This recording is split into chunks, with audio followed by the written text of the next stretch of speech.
अब देखिएगा 7वें अध्याय के 12वें श्लोक पर है, ये तीनों गुण आपने समझ लिए, ये कंसेप्ट क्लियर हो गया। ये 7वां अध्याय है कि रजगुण ब्रह्मा है, सतगुण विष्णु, तमगुण शिव जी, 12वां श्लोक। और भी जो सतगुण से उत्पन्न होने वाले यानी विष्णु जी से जो सतिथि होती है वो भाव हैं, और जो रजगुण से उत्पत्ति और तमगुण से संहार जो हो रहा है ये भाव जो हैं, उन सब को मुझसे ही होने वाले ऐसा जान, क्योंकि सब वो ही करवा रहा है, आप गुप्त बैठा है, परंतु उनमें मैं नहीं और वे मुझ में नहीं। 13वें में क्या कहा है, गुणों के कार्य रूप सात्विक, राजस और तामस यानी तीनों गुणमय, तीनों प्रकार के भाव से, तीनों गुणों से, भाव से यह सारा संसार प्राणी समुदाय मोहित हो रहा है। इन तीनों गुणों से परे यानी रजगुण ब्रह्मा, सतगुण विष्णु, तमगुण शिव जी से परे मुझ अविनाशी को नहीं जानता। अब देखो 14 में कमाल कर दिया है, 7वें अध्याय के 14वें मंत्र में, क्योंकि यह अलौकिक अर्थात अति अद्भुत त्रिगुणमयी मेरी माया, रजगुण ब्रह्मा, सतगुण विष्णु, तमगुण शिव जी द्वारा फैलाया गया जाल, ये बड़ा दुस्तर है, बड़ी दुस्तर है, खतरनाक है। और जो पुरुष मुझको ही निरंतर भजते हैं वे इस माया का उल्लंघन कर जाते हैं, अर्थात जो ब्रह्म साधना करते हैं, ब्रह्मा विष्णु महेश से मिलने वाली राहत से अधिक लाभ प्राप्त कर लेते हैं, वो ब्रह्म लोक चले जाते हैं। अब 15वां में कहा है कि माया के द्वारा जिनका ज्ञान हरा जा चुका है, रजगुण ब्रह्मा, सतगुण विष्णु, तमगुण शिव जी रूपी इस त्रिगुणमयी माया के द्वारा जो इन्हीं पर आसक्त हैं, इनसे आगे किसी भगवान को मानने को तैयार नहीं है, कहते उनका ज्ञान हरा जा चुका है, वे असुर स्वभाव को धारण किए हुए मनुष्यों में नीचे और दूषित कर्म करने वाले मूढ़ लोग, मूर्ख मुझे नहीं भजते। गीता ज्ञान दाता ये ब्रह्म कह रहा है कि ये मूर्ख मुझे तीनों गुणों की, रजगुण ब्रह्मा, सतगुण विष्णु, तमगुण शिव जी त्रिगुणमयी माया के द्वारा जिनका ज्ञान हरा जा चुका है, ये आसुर माने राक्षस स्वभाव को धारण किए हुए मनुष्यों में नीच यानी महापामर प्राणी, दूषित कर्म करने वाले मूढ़, 4 उपमा दी है कठिए, मुझे नहीं बचते। पुण्यात्माओं, अब ये कंसेप्ट क्लियर करना पड़ेगा कि रजगुण ब्रह्मा, सतगुण विष्णु, तमगुण शिव जी के पुजारियों को राक्षस स्वभाव को धारण किए हुए मनुष्यों में नीच दूषित कर्म करने वाले मूर्ख क्यों कहा? जैसे भगवान शिव यानी तमोगुण शिव की पूजा की थी रावण ने, राक्षस कहलाया, और कैसे जुल्म किया अपनी माता को, यानी जैसे वो श्री शिव जी का पुजारी था और विष्णु जी शिव का बड़ा भाई है, उसके बड़े भाई की पत्नी को उठा लाया जिसकी पूजा करे तो माता हुई, अपनी माता को उठा लाया और पत्नी बनाने की चेष्टा कर रहा है, इससे भी नीच कोई कर्म होगा? शराब पीवे, दारू पीवे, मांस खावे हैं, और फिर कैसा कुत्ते वाली मौत मारा गया। दूषित कर्म करने वाले मूर्ख, आसुर स्वभाव को धारण किए राक्षस कहलाया आखिर में। फिर एक भस्मागिरी नाम का, ये गिरी, पुरी, नाथ, कनपाड़े, नागा, ये तमोगुण भगवान शिव के उपासक हैं। एक भस्मागिरी नाम का एक साधक था, भगवान शिव जी की पूजा करे, उसके द्वार के सामने कैलाश पर्वत पर बारने का आगे बैठ गया द्वार के सामने, और ऊपर ने पैर नीचे को सिर कर लिए, 12 वर्ष तक तपस्या करता रहा। एक दिन पार्वती ने कहा कि भगवान आप तो सर्वेश्वर हो, महेश्वर हो, आप तो समर्थ हो, क्या मांगता है आपका पुजारी, इसको फारिग करो यहाँ से। भगवान शिव ने कहा कि बोल भाई क्या मांगता है तपस्वी? तो भस्मागिरी ने कहा कि भगवान ऐसे नहीं मांगने वाला, अब वचनबद्ध हो जाओ तब मांगो। भगवान शिव ने सोचा कि मांगेगा, एक सिद्धि मांग लेगा, दे दूंगा, 8 सिद्धि हैं इसके पास, और परमात्मा कहते हैं हमारे पास असंख्य सिद्धि हैं, 8 की जब बात ही कुछ को नहीं। तो फिर क्या बताते हैं? तो उसने कहा कि ठीक है तो भाई मैंने वचनबद्ध हो गया, मांग क्या मांगता। तभी सीधा खड़ा हो गया। उसके मन में क्या दोष था कि मैं भगवान शिव से भस्म कड़ा मांगूंगा। उस भस्म कड़े में ये शक्ति थी कि जिसके सिर पर ऐसे करके नू कह दे भस्म, सिर के ऊपर ऐसे करके, तो जल जाता था, भस्म हो जाता था, नष्ट हो जाता था, मृत्यु हो जाती थी। तो उसको पता था और उसके मन में क्या था कि भगवान शिव ने मारूंगा, पार्वती ने पत्नी बनाऊंगा। इसी दृष्टिकोण से, इसी उद्देश्य से उसने खड़ा होकर कहा कि लाओ भगवान भस्म कड़ा दे दो। भगवान ने वचनबद्ध थे, निकाल कर कड़ा भस्म कड़ा दे दिया अकेले भाई। अब जो ही उसके हाथ में भस्म कड़ा आया उस पुजारी के, और जो बोला ले शिव जी बोले होशियारी तुझे मारूंगा। अब उसने देखा तो राक्षस एकदम चेहरा बदल गया, इसका आंखें बदल गई, कहता इस पार्वती को पत्नी बनाऊंगा, मेरा यही उद्देश्य था। हा हा हा फिर दांजरे का डर। अब भगवान शिव ने ठोक दी डांक वहां से। जब देखा उसका सचमुच चेहरा बदल गया इसका, तो अब हम ही अविनाशी का करते भगवान शिव ने, इस शंकर जी ने। अविनाशी होता डरन की क्या जरूरत थी, खड़ा हो जाता काजा करके करेगा वो। आगा आगा भगवान पाछा पुजारी जोटियां की तरफ भाग रहे हैं, किता किता पैर टेके भगवान शिव के। अब वहां परमात्मा आए, पार्वती रूप बनाइए तो कहते विष्णु आया, विष्णु का उतना था वह उनके बीच में खड़ा उनका।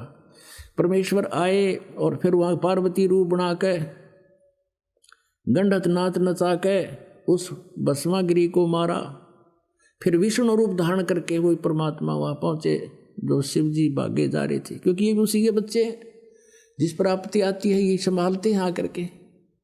तो आगे जाकर खड़े हो गए विष्णु रूप में और कहा डट भाई डट, रुक जाओ। ने बोला बाजले विष्णु आ जा। पीछे राक्षस हमारे पीछे पड़ा हुआ, भस्म कड़ा मांग लिया मेरे से। तब तो भगवान विष्णु ने कहा कि ये तेरा कड़ा रहा, रुक ले। भगवान विष्णु रूप में थे, विष्णु ही कहेंगे हम। अब भगवान शिव का समझ में नहीं कि भाई ये भस्म कड़ा कहाँ से आ गया, कि ये कैसे ला, नहीं जा आप जल्दी कर। वो शंकर जी कह रहे हैं कि कैसे प्राप्त किया, कि मैंने उसको मार दिया। वह राख दिखा ली जब जच्ची कि हो यू पड़ा इतना शेर। तब उसका कालजा डट्या, दिल धड़कना बंद हुआ भगवान शिव का। अब देखो वो दुष्ट इंसान, तमोगुण का पुजारी, शिव का पुजारी, और शिव को भगवान और उसकी पत्नी पर बुगले वाला ध्यान। इसलिए इनको कहा राक्षस स्वभाव को धारण किए हुए मनुष्यों में नीच दूषित कर्म करने वाले। रब भगवान को और उसने मारने खातिर बाज लिया, राक्षस से कम है ये। और क्या लक्षण होते हैं राक्षस के? और दूषित कर्म अपनी ही माता ऊपर, यानी जो मान ले गुरु रूप में भी थे तो गुरु की पत्नी माँ के तुल्य होती है, और उस पर नीत खराब कर रही हो। अब हिरण्यकशिपु ने रजगुण ब्रह्मा की तपस्या की थी, साधना की थी, पूजा की थी, और उससे सिद्धि मांग ली। सुबह मरू ना शाम मरू, रात मरू ना दिन मरू, ये वर मांग लिया। इससे तो हल्दी की गांठ से भगवान बन गया और अपने ही पुत्र प्रहलाद का शत्रु हो गया। इसे जुल्म गुजार दिया उस पुण्यात्मा पे, और कुत्ते वाली मौत मारा गया अंत में। राक्षस स्वभाव को धारण किए हुए मनुष्यों में नीच दूषित कर्म करने वाले ये मूर्ख, गीता ज्ञानदाता कहता मुझे भी ना बचते। अब रह गए ये सतगुण के पुजारी। एक बार कुंभ का मेला भरा था, काफी वर्ष पहले की बात है। उसमें क्या होता है कि जैसे हर की पैड़ी हरिद्वार के अंदर कुंभ का मेला बना था, कुंभ की परभी लगी थी, तो वहां ये पहुंच जाते हैं। जैसे गिरी अलग से, पुरी अलग से। ये तमोगुण के उपासकों की भी अलग अलग कैटेगरीज हैं।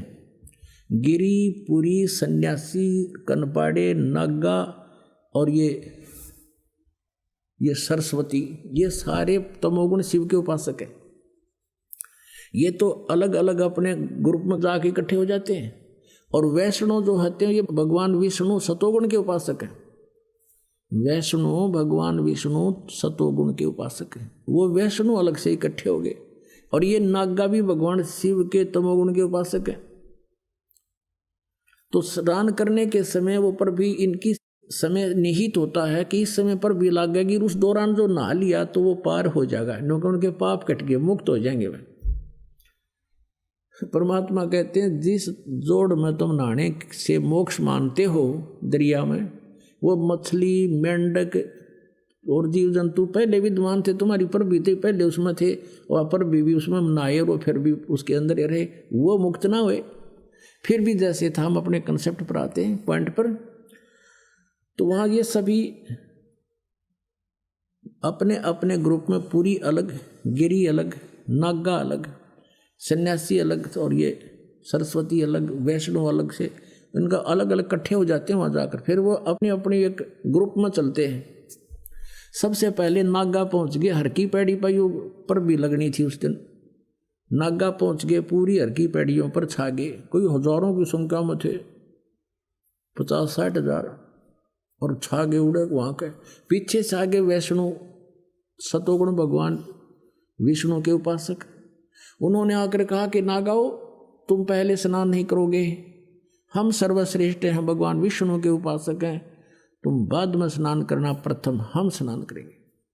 अब तो वो नागा कहने लगे कि हम सर्वश्रेष्ठ हैं, हम त्यागी और बैरागी हैं, हम निवस्त्र रहते, कति नंगे रहते हो और शरीर पर राख लपेटते हैं, और हम तो सिर्फ नीचा रहते हैं, हम सर्वश्रेष्ठ, हम प्रथम स्नान करेंगे। अब विष्णु जी के उपासक वैष्णव कहने लगे कि ओ शरण फिरडो, तुमने नहाते न धोते, टट्टी के हाथ भी ना धोते, आज तुम नहाने वाले बन गए, प्रथम नहाते हो, बाहर आओ, हम नहाएंगे पहले, हम सर्वश्रेष्ठ हैं, भगवान विष्णु के उपासक हैं, और तुम काहे के श्रेष्ठ हो, पशु की तरह नंगे फिरते हो। अब इस बात पर उनका हो गया लट्ठम लट्ठा। जब इनके भगवान ने लड़ाई इनमें के देरी थी झगड़ा करने की, फेर लिया मुंह उल्टा, नागा नहाना भी भूल गए, भगवान भी भूल गए, गंगा भी भूल गए उस टाइम। और वहाँ कहते हैं आपस में इनकी तलवार निकल गई, तीर मारे, एक दूसरे को काटे, मुंह से काटे खावे। 25,000 ये त्रिगुण उपासक आपस में कटका मर गए, कत्लेआम कर दिया इन्होंने। अब उसके विषय में परमात्मा क्या बताते हैं, तीर तुपक तलवार कटारी, ये जमधड़ जोर बधावे हैं, हर पैड़ी हर हेत न जान्या, वाजा तेग चलावे हैं, काटे शीस नहीं दिल करुणा, ये जग में साध कवावे हैं, जो जन इनके दर्शन को जावे, उनको भी नरक पठावे हैं, यो भी बैदा है बैधे से भेद अलदा, यो भी बैदा बैदा क्यों जान्या, हम सतगुरु बैठे नो जान्या। अब परमेश्वर कबीर देव जी ने अपना ये ज्ञान आदरणीय गरीबदास साहिब जी के अंतःकरण में फीड कर दिया था, फैक्स कर दिया था। उसके बाद आदरणीय गरीबदास साहिब जी कहते हैं कि हमने जान लिया कि ये भी व्यर्थ है, व्यर्थ है, व्यर्थ है, इन तीनों गुणों की भक्ति करना व्यर्थ है। तो पता कहने लगे कि तुमने इस व्यर्थ का कैसे पता चला, कि हमने सतगुरु मिल गए इसलिए बैदा, बैदा माने व्यर्थ, यूजलेस। अपनात्माओं कहते हैं हर पैड़ी हर हेत नहीं जाना, और वहां जा तेग चलावे हैं, तलवार वहां चलाते हैं जा करके, और काटे शीस नहीं दिल करुणा, इनका दया नाम की चीज नहीं। और ये जग में साध को आवे इन संत के, और जिनको गरही करें आदेशा, इनको संत मान के इनकी पूजा करें, प्रणाम करें। कहते इनके तो दर्शन में भी हाँ पाप लगे, पापी पर बात ना बैठो, मुख देखे पाप लगे जाका, 9-10 मास गर्भ त्रास दई, धक्कार जन्म उसकी माँ का। और ये न गुरु बना रहे इसे ने, ये जो तीनों गुणों के जो इष्ट मान के इनको पूज रहे हैं, तीन देव की जो करते भक्ति, उनकी कदे ना हो मुक्ति। ये बात 600 वर्ष का करते परमात्मा पुण्यात्मा। आज जो आपको सुहारी है ये अच्छी लग रही है, और आज से 50 साल पहले भी ये बात कह दी जाती, दास का सिर फोड़ देते आकर। और अब गुण गाते हैं, गुण संघर्ष के लिए तैयार हो गए हमारे बच्चे, जा जाकर घर घर गांव गांव में ढंडोरा पीट रहे हैं कि क्योंकि वो सब आपके अपने बहन भाई हैं, वो सभी दुखी हैं, उनको अज्ञानता से परिपूर्ण कर रखा है नकली संतों ने।